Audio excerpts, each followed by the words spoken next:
Arratsaldeon, buenas tardes. El próximo 1 de diciembre es el Día Internacional de la Lucha contra el SIDA.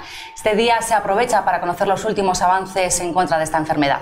Una enfermedad que, aunque en los últimos años sus tratamientos hayan avanzado mucho, lo cierto es que a día de hoy todavía son muchas las personas que padecen este mal. Hoy queremos hablar de este asunto en el programa y por ello ha venido a nuestro plató Joseba Recalde de Arribeltza. ¿Qué tal? Muy buenas tardes, Arratsaldeon. Muy buenas tardes, Arratsaldeon, y a vosotros. Bueno, decía que esto se conoce desde los años 80, que fue quizás cuando se hizo más popular, una época en la que, desgraciadamente, pero lo cierto es que a día de hoy todavía seguimos con este mal que no lo acabamos de superar. Sí, porque al fin y al cabo estamos hablando de un virus que vino para quedarse, un virus contra el cual hemos avanzado mucho, porque hay unos medicamentos que, como bien decíais, han hecho unos avances increíbles ante lo que es el padecimiento de esta enfermedad, pero un virus que sigue vivo y que además, incluso en el primer mundo en el que estamos nosotros, pues todavía sigue infectando, y aquellas personas que se infectan necesitan de tratamientos,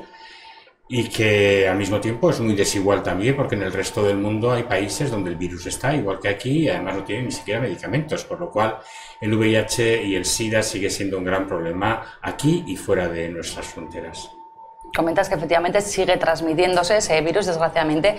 Es una enfermedad crónica porque a día de hoy no hay cura. Y comentabas también los tratamientos, unos tratamientos que tienen unos efectos secundarios, entiendo que un poco difíciles, ¿no? Esos efectos secundarios adversos, y que el tratamiento, el coste que tiene para quien pueda llegar a tener ese medicamento, porque no todo el mundo, en todas las zonas del mundo donde se tiene el VIH, pueden acceder a ese tratamiento. El tratamiento es caro. Sí, pues sigue siendo caro, aunque cada vez es verdad también que hace ya unos 20 años que surgieron los buenos tratamientos que hoy en día tenemos para luchar en contra del VIH. Yo personalmente hace ya más de 20 años que los estoy tomando, y esos tratamientos están siendo hoy en día incluso genéricos en algunos modos. O sea, sabéis que un fármaco exitoso que esté en el mercado normalmente tiene unos 10 años de una patente muy exclusiva, digamos, y condicionada a la farmacéutica, y luego ya pasa a ser un medicamento genérico. Entonces hoy en día, aunque los tratamientos estén siendo mucho más accesibles y asequibles, pues siguen siendo tratamientos muy importantes. Y lo que tú decías también de los efectos secundarios, pues claro, sus tratamientos han ido también mejorándose muchísimo, porque yo recuerdo lo que empezamos a tomar y lo que tomamos hoy en día no tiene nada que ver, ni en cantidad de tratamiento, ni en cantidad de pastillas, ni en las veces que las teníamos que tomar. Y también es verdad que en estos 20 años o 20 y pico años hemos visto que algunas farmacias de esos fármacos han ido, o por culpa de ellas, de alguna manera hemos ido creando pues cosas, pequeños efectos secundarios o no tan pequeños en algunos casos, complicaciones, y que han ido eliminándose hasta llegar al día de hoy, donde realmente sí tenemos cada vez medicaciones más efectivas y menos dañinas. Pero de todas maneras, todo el mundo sabe que no hay ninguna medicación que no tenga un efecto secundario. La propia aspirina o el Termalgin, sí, paracetamol, pues también lo tiene. Eso, ¿no? Es decir, mejor no leer, porque lees el prospecto y empiezas 1 de cada 100, 1 de cada 1000, 1 de cada 10.000, y dices, joder, encima yo que soy de esas que tengo la suerte que me toca 1 de cada 10.000, lo cojo yo ese efecto secundario. Pero eso es porque has ido a leer el prospecto, y como tú decías muy bien, los prospectos, mira, no hay que ser inocente ante lo que uno toma, porque la adherencia, o sea, el compromiso que tú tienes con un tratamiento, sobre todo, como tú bien decías, ya crónico, hoy en día en los países en los que nos podemos permitir un buen tratamiento es crónico, entonces hace falta una muy buena adherencia. Hay que saber a lo que te adhieres, hay que saber el bien que te hace, y tienes que saber también qué mal puede llegar a hacerte. Pero claro, los prospectos también tenemos que saber todos que un prospecto es aquel documento donde se refleja todo lo que ha podido llegar a pasar en 10.000 personas que lo han testado, en esas hipotéticas pruebas que se hacen antes de lanzarlo al mercado. Cualquier cosa que haya salido ahí lo tienen que poner, no vaya a ser que luego los denuncien, a alguien le pase algo y no haya sido puesto ahí en el prospecto. Hablábamos de efectos secundarios. Esta enfermedad tiene un efecto secundario además añadido, que es cierto estigma social, algo que, bueno, quizás los que nos están viendo les choque mucho, pero lo cierto es que hay cierto rechazo social incluso en países tan avanzados como el nuestro. Es más que cierto, No, está constatado y además lo sabemos. cualquier tipo de enfermedad, yo creo que en la sociedad en la que vivimos hoy en día, tan activa, tan rápida, tan hedonista en algunas maneras, ¿no? Cualquier tipo de pérdida de la salud ya no queda, o sea, de alguna manera es como difícil socializarlo. Pero el VIH en todos estos años, por mucho que hayamos desarrollado, se hayan hecho campañas, sepamos exactamente cómo funciona, lo que no ha perdido es ese estigma con el cual va asociado de algún tipo de actividad, algo habrá hecho, algo se estará metiendo, algo habrá, no que sé, está rodeado de alguna manera con que no te has comportado bien en esta vida, ¿no?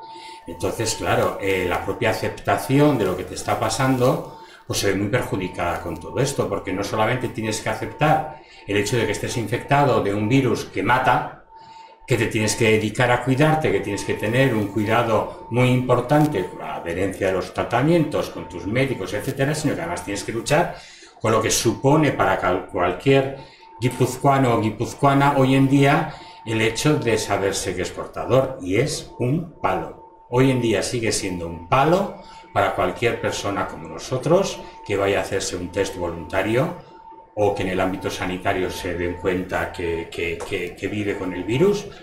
Aparte de que tiene el virus, lo que eso supone para esa persona hoy en día sigue siendo un drama individual de cada uno de ese o esa guipuzcoana nueva. Hace poco conocíamos, bueno, hay distintos famosos que han salido públicamente a decir que tienen el VIH. Entre esos famosos está Conchita, la ganadora de Eurovisión del 2014, salió a contarlo, y no sé si esto es, como por así decirlo, salir del armario, ¿no? Es decir, bueno, tengo esta enfermedad y lo digo públicamente y no pasa nada, no ocurre nada. Totalmente. Lo que pasa es que yo creo que en el caso de Conchita, por lo que recuerdo haber leído, le sacaron del armario, que no es lo mismo. No sé si fue un exnovio que de alguna manera una venganza y lo hizo público. No fue una decisión propia. Lo que pasa es que una vez que te sacan, las declaraciones, de alguna manera, pues tienes que... Pero está muy bien que esto se dé porque es un tema del cual no se habla. Es que es terrible. Normalmente nadie quiere salir del armario del VIH, de sus vivencias del VIH, y esto nos hace un flaco favor en la prevención, porque no podemos empatizar con lo que está pasando, no visualizamos el problema, pensamos que todo el mundo está fenomenal, que ya se toman unas pastillas, entonces no hablamos del tema lo suficiente, no hay distintas caras que te estén dando normalmente su vivencia, lo que ha supuesto, cómo lo viven, cómo lo llevan. Por lo cual, el caso de Conchita, yo recuerdo cuando yo era joven, Rod Hudson, Fred Mercury, para mí fueron momentos en los que dije, bueno, pues a ver, que no somos solamente unos cuantos amigos que yo conocía y no, éramos muchos. Me venía a la mente también otro actor, el de 2 hombres y medio, que también tuvo polémica, ¿no? Decían, es que parece que la persona que lo tiene que decir y contar a los 4 vientos, porque es como, no sé, muchas veces pienso, digo, una persona que está infectada no quiere decir que tenga la lepra y que vaya a contagiar por estar así uno junto al otro, ¿no? Parece que sigue estando, como decíamos, ese estigma de que si voy a estar contigo me voy a coger, me va a contagiar por el aire. No, esto no es una gripe que si toses se contagia. Entonces, tú mismo lo dices, es que el VIH no se contagia. Fijaros lo que el idioma puede llegar a afectar en esta normalización también y en estos miedos que se nos crean. El VIH no se contagia. Tú te puedes contagiar de una tuberculosis, te puedes contagiar de una gripe y difícilmente puedes evitar si estás conviviendo en una sociedad normalizada y actuando diariamente con normalidad. Pero el VIH no. El VIH es un virus muy especial, que funciona de una manera muy inteligente, que vino para quedarse, pero no se contagia. Se transmite por unas vías muy concretas que nos colocan a cada uno de nosotros ante una reflexión de cómo se transmite el VIH, cómo yo me puedo infectar del VIH. Y está en tus manos, está en nuestras manos, si queremos que el VIH no nos afecte. Cosa que no ocurre, pues por ejemplo, pues como hablábamos de la gripe, la tuberculosis, otra serie de virus o de infecciones que están que no tienen esa vía de transmisión. Has hecho referencia en varias ocasiones a la prevención, algo importantísimo, utilizar métodos como el condón para la gente que tenga relaciones sexuales. Sí. Se suele decir que en los últimos años, ya cuando ha bajado, digamos, la polémica ochentera, digamos, de este VIH, como que la gente se ha relajado un poco y no solamente no toma las medidas a la hora de tener relaciones sexuales con otras personas, sino que además también lo de hacerse la prueba de ciento en viento como que lo tiene olvidado y es muy importante porque cuanto antes se coja la enfermedad, el tratamiento es más suave. Bueno, es que la verdad es que has dicho unas cuantas cosas muy importantes, una por una. En cuanto a la utilización del preservativo, es verdad que parece ser que hay momentos en los cuales nos relajamos porque hemos perdido el miedo, el VIH ya no mata, el SIDA ya no mata, por lo cual esa especie de pepito grillo que constantemente deberíamos de tener aquí, a veces lo tenemos un poco en otro lugar, se nos va. Pero de todas maneras también quiero decir que hoy en día el preservativo sigue siendo el método que mejor protege y que más se utiliza. Porque yo recuerdo cuando yo era joven, mis amigas empezaron que si la píldora, que si el DIU. Hoy en día ya casi nadie se pasa a tratamientos, digamos, para evitar el quedarse embarazada que no sea en el preservativo, porque el preservativo, y sabemos, y todo el mundo es muy consciente que es el preservativo el que nos cubre de mayor manera, ¿no? O sea, que el preservativo se usa, lo que pasa es que desgraciadamente no lo usamos siempre. Me decías también... El tema de la prueba. Eso es. Y el tema de la prueba, pues es otra de las cosas de las que no nos damos cuenta, porque fíjate qué importante sería que toda aquella persona que en algún momento dado, por las razones que fuera, que pueden ser miles, pues sea consciente de que ha tenido que ha abierto una puerta a una posible infección y diga, bueno, pues mira, yo he metido la pata, o aquí ha pasado algo que yo recuerdo que haya podido pasar, voy a hacerme la prueba. ¿Y por qué es importante hacerse la prueba? No porque los tratamientos, como tú decías, que es verdad que lo has dicho, que vayan a ser más suaves o menos suaves, sino porque está comprobadísimo que cuanto antes una persona se empiece a tratar, mejor resultado en el tiempo va a tener con esa terapia. Mejores niveles de defensas va a seguir manteniendo. Por ejemplo, para que lo entiendas, si tú te empiezas a medicar cuando ya has perdido tu sistema inmunológico, gracias a estos tratamientos recuperarás tu sistema inmunológico en un grado suficiente para tener una vida aceptable. Pero cuanto antes te empieces a medicar, antes recuperarás o dejarás de haber perdido este sistema inmunológico y mejores niveles de sistema inmunológico vas a mantener para el futuro. Es mejor.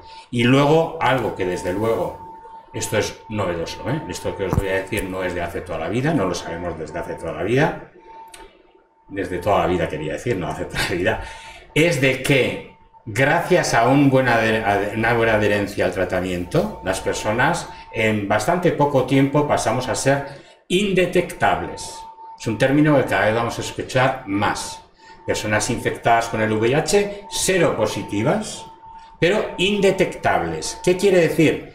Que están tomando bien la medicación, que llevan tomando bien la medicación un tiempo concreto y que en las medidas que hacemos, en las pruebas que hacemos para medir cómo está el virus en sangre o en líquido o en fluidos sexuales, no es detectable ya el virus ni en sangre ni en fluidos sexuales. Por lo cual, una persona indetectable tratada, cuanto antes se sepa, antes se trata, antes pasa a ser indetectable, y una persona indetectable no puede transmitir el VIH. Entonces, hoy en día el preservativo está fenomenal, por supuestísimo, para aquella persona que no esté infectada, tiene que protegerse por vía del preservativo y jamás compartir una jeringuilla, que es la segunda, digamos, manera de transmisión más normalizada en nuestra sociedad. Pero por otra parte, una gran herramienta que estamos teniendo ahora para trabajar la prevención es test, hablar de hacerse la prueba, porque cuanto antes sepamos cuántas personas están infectadas y esas personas infectadas pasen a ser tratadas, antes conseguiremos que sean indetectables, por lo cual ya no va a poder transmitir nadie más la enfermedad, la infección, vamos. Y este test además es algo fácil de conseguir, venden en las farmacias y su coste entiendo que será relativamente bajo. Es facilísimo de hacer en farmacias, en Osakidetza, el médico de cabecera, pero bueno, Y también hay que decirlo que muy cerquita de aquí, en la calle Zabaleta, en Gaitu, se hacen gratuitamente. Tú llamas por teléfono, dices quiero hacerme el test, te dicen a qué hora puedes ir, a qué hora, te lo hacen gratuitamente, te van a hacer en el mismo momento el del VIH, y ya que te sacan una gotita de sangre con un pinchacito que te hacen, te van a hacer el de la sífilis y te van a hacer el de la hepatitis C. O sea que sales con un completo hecho, gratuito, y sobre todo, muy importante que todo el mundo lo sepa, estos reactivos que hay que poner ahí a funcionar para que veamos el resultado tardan unos 15 minutos para que realmente sepamos que se ha hecho bien, y para recibir la información que nos dan. En esos 15 minutos tienes una persona delante formadísima que te va a hacer un counseling según estamos ahí charlando, que parece que no estamos hablando de nada, pero vamos sacando cosas, ideas, medio informaciones que tenemos, porque no las tenemos siempre muy contrastadas, hemos oído, nos han dicho, se sabía. Bueno, pues eso, aprovechamos esos 15-20 minutos para tener una charla especializada sobre infecciones, transmisiones, VIH, y salimos de allí con toda la información gratis y además con más sapiencia. Antes de finalizar, dos cuestiones porque nos estamos quedando sin tiempo. La primera de ellas es sobre la organización, sobre la asociación a la que perteneces, que es Arribelsa, sí. Está en Oiartzun.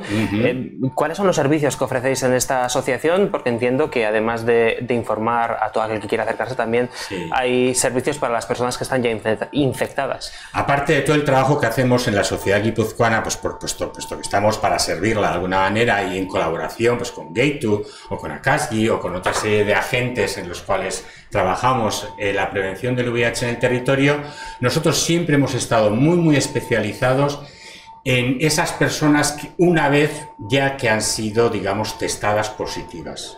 Porque como bien decíamos antes, está la parte médica, bien, muy buenas medicinas, Osakidetza es maravillosa, nos trata muy bien, tenemos unos médicos muy preparados, de lo mejorcito que puede llegar a haber, pero la parte psicológica y emocional, pues ¿dónde te la solucionan? Internet no te la va a solucionar, tu médico de cabecera tampoco te la va a solucionar.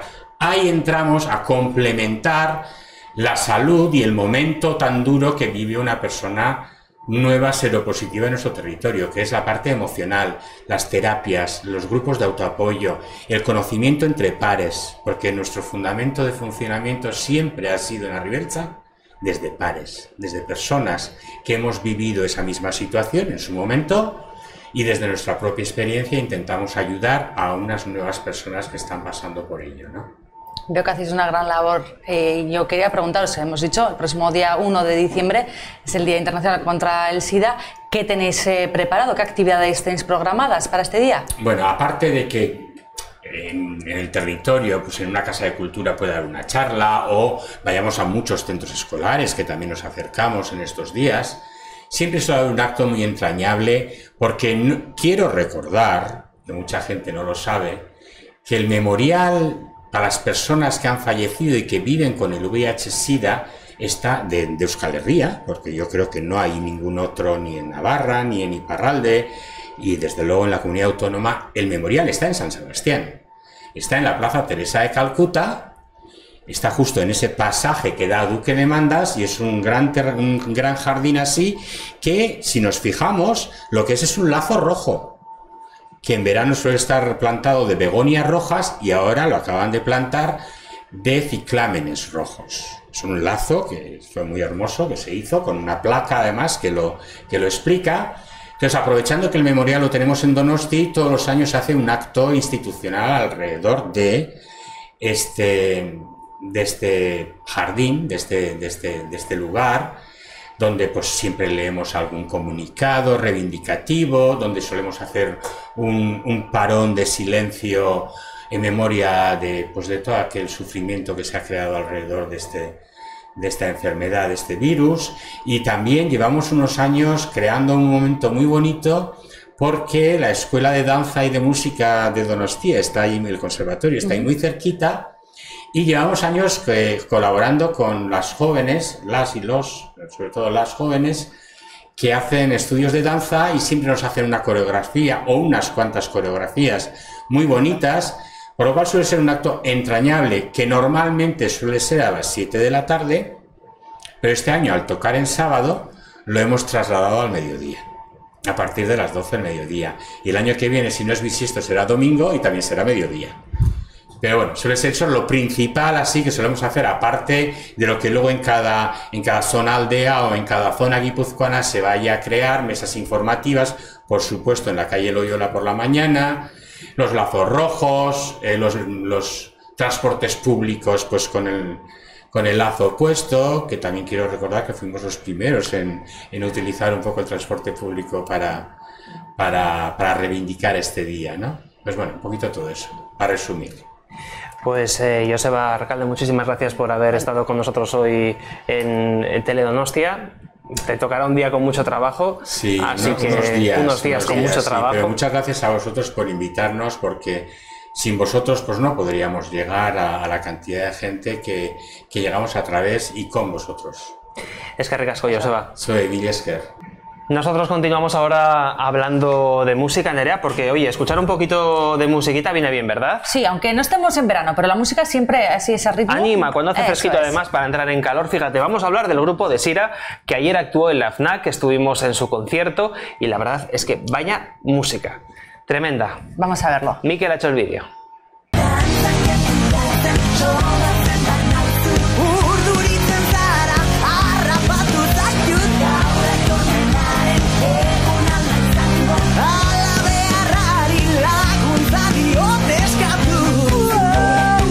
Sois una banda vizcaína formada por varios músicos, ¿no? Que habéis trabajado además con grandes. Somos 6 músicos, ¿eh? Aquí tenemos dos. El grupo es nuevo, el disco salió hace un mes y tal, pero todos nos conocemos desde hace mucho tiempo, por lo menos 8 años. Y el asunto es que todos los miembros de la banda tocamos en una banda tributo a Bon Jovi. Entonces, a raíz de convivir, de viajes en furgoneta, llevamos 5 años girando por toda España, de punta a punta. Entonces todos esos viajes unen mucho y nos surgió un poco la necesidad creativa de querer componer temas y tal, y aparte de ahí nos pusimos manos a la obra para componer y hasta el día de hoy que ya sacamos nuestro primer disco. Tienes en tus manos el disco que ha nombrado. ¿Qué es lo que se puede encontrar? Encapsulado, pero aquí van a encontrar pues rock, pero igual un poco modernizado o no sé, a nuestro estilo. Sí, es rock de muchos estilos, hay canciones de todo tipo, pero bueno, con sintetizadores, con cosas, igual nosotros hemos escuchado un rock y ahora estamos haciendo otro, pues bueno, hay que escuchar de Sira y decir cómo es. No. Tenéis también un videoclip en el que ha participado gente famosa, digamos, ¿no? Presentadoras de la TV1 como Nerea Alias. Eso es, Nerea Alias y Nayara O, les comentamos la idea de hacer un videoclip así en clave de comedia y tal, y bueno, se animaron desde el primer momento. Y la verdad es que el resultado ha quedado muy bien, muy divertido, la gente nos está dando un muy buen feedback y ha quedado... Invito a la gente desde aquí a que lo vea, que seguro que se va a pasar un buen rato, ¿no? Tenéis ahora en varios minutos el concierto en la FNAC, pero después de este concierto, ¿cuál es vuestra agenda? Eso es lo que hemos hecho hasta ahora, solo hemos tocado acústicos en FNAC, en tiendas Elkar y tal, pues por las principales, por las Hiriburuetan, en las capitales. Y ahora nos toca mañana desvirgarnos en eléctrico por todo lo alto, lo que hemos ensayado, lo que va a ser desde ahora el despegue absoluto. Mañana en Café Antzoquia de Bilbao somos todos vizcaínos. aunque yo tenga más acento guipuzcoano que vizcaíno, pero mañana vamos a darlo todo en el Café Antzoquia. ¿Y por Donosti tendréis alguna parada? Sí, después de Navidades ya continuamos la gira por las principales ciudades del País Vasco y en Donosti estaremos el 9 de febrero en la Sala Doca. Eskerrik asko y a seguir haciendo música. A tope.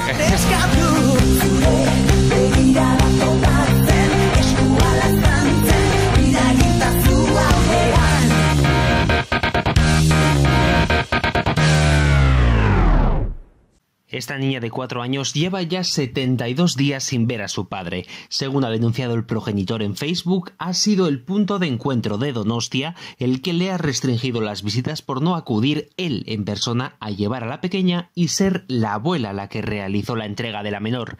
En su post, el padre explica que la causa de su ausencia fue una enfermedad de la que ese mismo día dieron parte al centro. Este guipuzcoano todavía sigue sin poder ver a su hija y está a la espera de que un juzgado resuelva si se reactivan o no las visitas.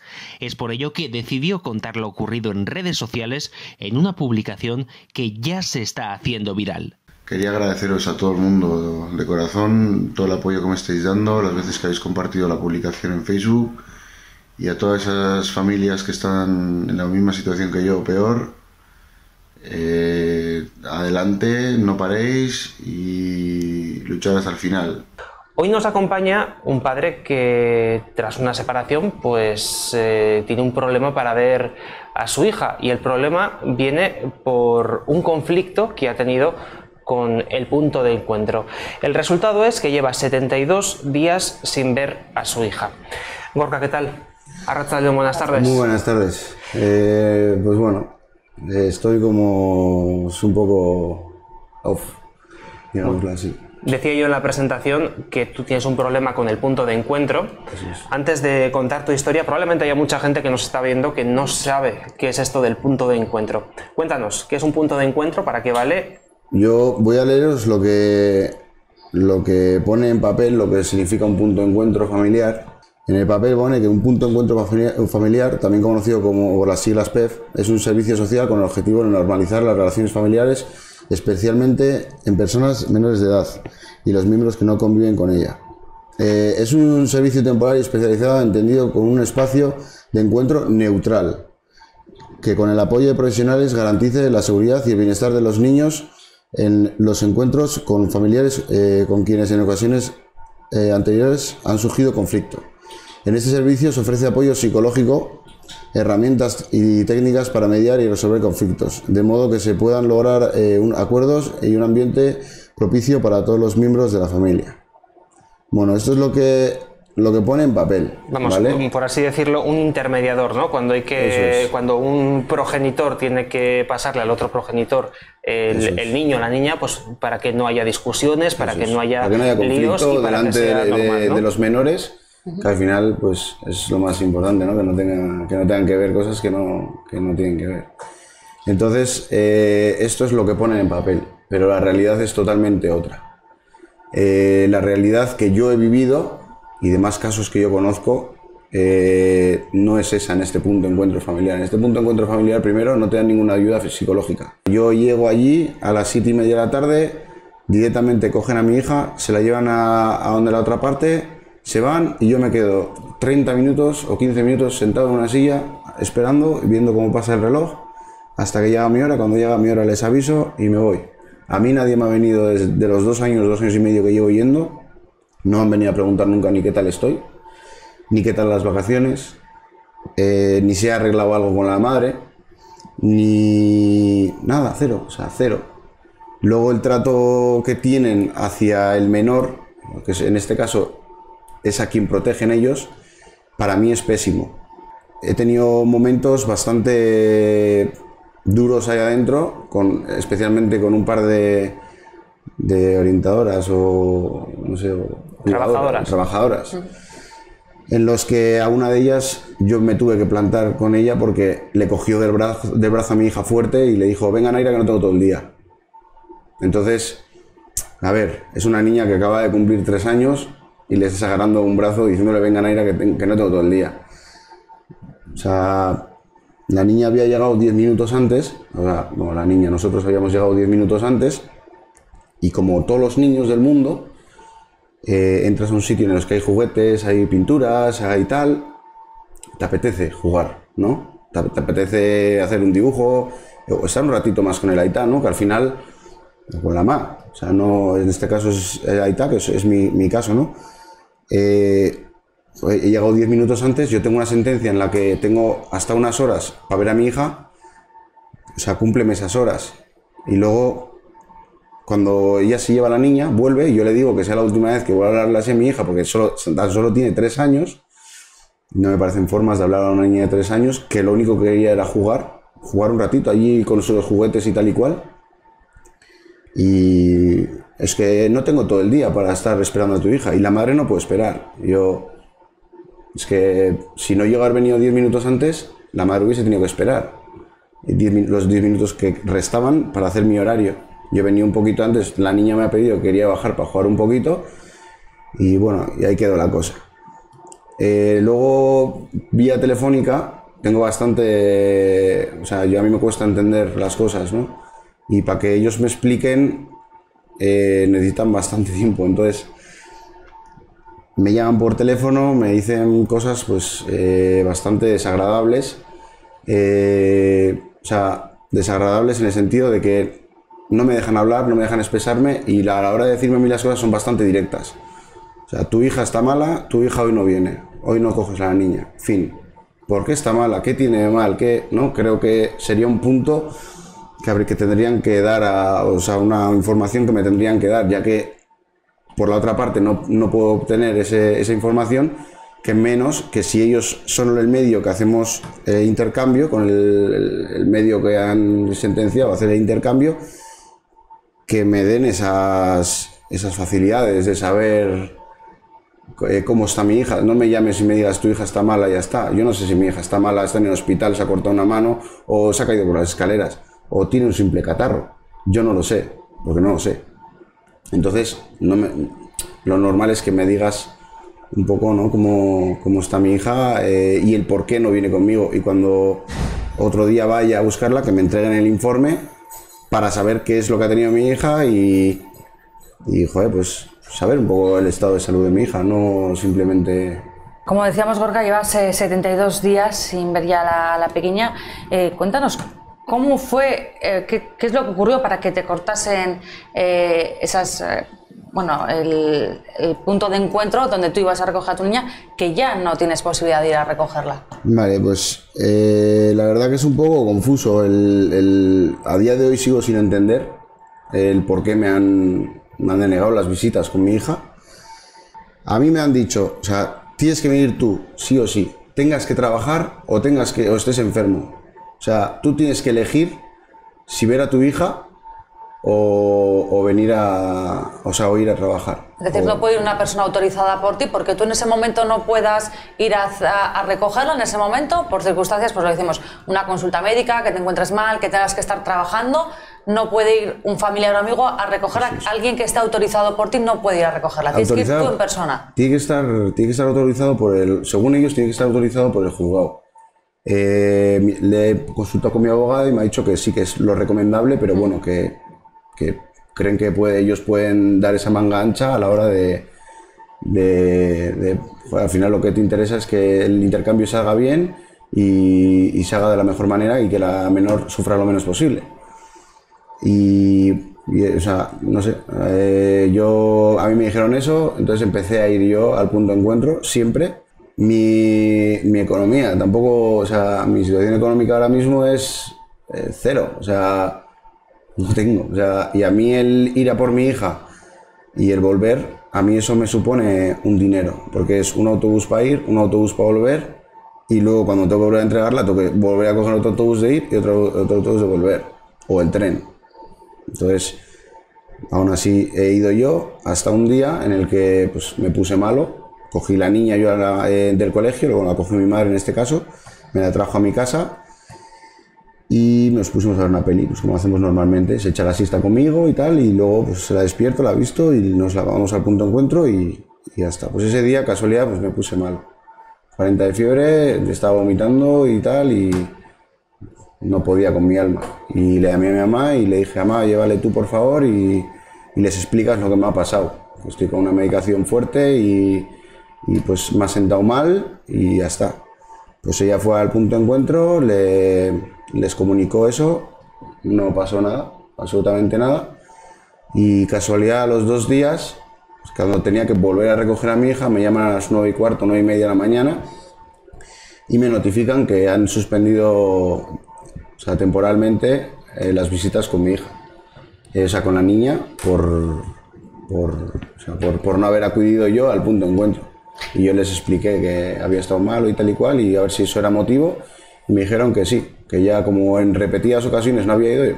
A mí yo en repetidas ocasiones, ¿no? Yo siempre he ido y no he faltado nunca, la primera vez que falto es esta y nada. Entiendo que además hay una falta injustificada porque no te encontrabas, no estabas con 40 de fiebre, me imagino que obviamente dices esto es lo correcto, ¿no? Avisar a un familiar para que le pudiera entregar. Eso es. Claro, yo rápidamente, en cuanto vi que me empecé a encontrar peor, llamé a mi madre, le dije, ven a por la niña que no quiero contagiarla. No, si tengo, estoy cogiendo algún virus o alguna gastroenteritis o algo, llévatela y llévala al punto de encuentro y ya está, o sea... Me imagino que ahora habrá un procedimiento judicial, ¿no?, para cortar, digamos, este corte, ¿no?, valga la redundancia, de las visitas. ¿En qué punto estás a día de hoy? A día de hoy falta resolución por parte de la jueza para que reactive otra vez las visitas. Claro, van a volver a ser en el punto de encuentro familiar. Yo no sé en qué beneficio me va a dar ese punto de encuentro, ¿no? ¿Hay algún plazo? No sabes. Esperar y... No sé si puede ser unos días, un mes, 2 meses. Esperar. Esperar a en que... este tema no hay... Yo ojalá, y ya digo, toco madera, que sea antes de Navidades, porque empezar el año sin mi hija... No tiene que ser nada fácil, todo lo contrario, muy duro, la verdad. ¿Tienes contacto con ella? ¿Sabes algo de ella en estos 2 meses en los que no has podido Sí, la estar? verdad que, bueno, dentro de lo malo, tengo una llamada a la semana con ella, de 2 minutos, 3, 5, a veces se alarga a 10, si está un poco cabezona, pues 15, pero normalmente son 2, 3, 4 minutitos. Y bueno, lo poco que le da por contarme, pues bueno, que está bien, que juega mucho en el cole, que hace dibujos, que tiene un montón de dibujos para mí y para la Yaya, que es mi madre. Y mientras está cenando, pues está con esto. Estoy comiendo una tortilla más rica, y sabe que a mí me gusta la tortilla y cosas así. Y me dice, pues ven aquí, te doy un cachito. Claro, yo le tengo que mentir a mi hija. Yo no le puedo decir, Elaita no puede ir por esto. Yo le digo, pues Elaita se ha caído, tiene daño en la pierna y por eso no te estoy cogiendo. Porque tiene pupa Elaita en la pierna y no puede ir. ¿Qué le puedes decir a una niña de 4 años, no? ¿Qué vas a decir? No, estaba en un juzgado, me han quitado las visitas por... No se le puede decir eso a una niña de 4 años. No es creo que no es lo correcto, vamos. Y ahora mismo, pues ya te digo, la situación en la que estamos es parón. A la espera de esa buena noticia. Esa buena noticia, que esperemos que sea buena.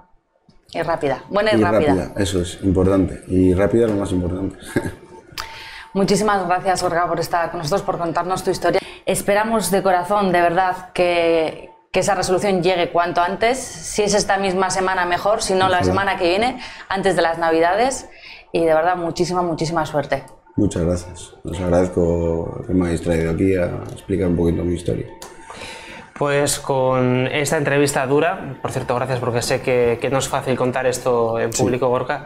Nosotros ya cerramos el programa, volvemos la semana que viene con más actualidad en esta misma casa a la misma hora. Agur, ¿dónde están?